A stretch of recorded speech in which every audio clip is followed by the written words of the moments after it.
আসেনি এবং আপনারা অনেকেই বিভ্রান্তির মধ্যে রয়েছেন। যেমন ধরুন, অনেকে বলছে যে এখানে আসলে 19 জন, 20 জন কিংবা 22 জন মানুষ মারা গেছে।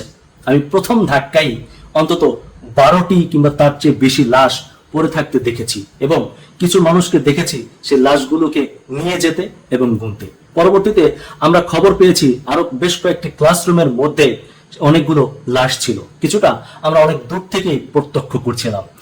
কোন কোন স্টুডেন্টরা আমাদেরকে জানিয়েছে যে আমি এমন ক্লাস দেখেছি 2-3টি ক্লাসরুম, যে ক্লাসরুমের মধ্যে একজনও বেঁচে নেই, তারা সবাই নিহত হয়েছেন। কথা হচ্ছে এক একটা ক্লাসরুমে 40-50 জন স্টুডেন্ট থাকার কথা। যদি তাই হয় তাহলে লাশের সংখ্যা এত কম কিভাবে হয়? এটি নিয়ে একটি কনফিউশন দেখা দিয়েছে। তবে আমরা আশাবাদী, আমরা এখন আশা রাখছি যে যেহেতু এখানে বাংলাদেশ সেনাবাহিনী আছে, বিমান বাহিনী আছে এবং ওনাদেরও ব্যাপক ক্ষয়ক্ষতি হয়েছে, এখানে লাশের সংখ্যা কমিয়ে দেখে হয়তো কারোরই স্বার্থ নেই।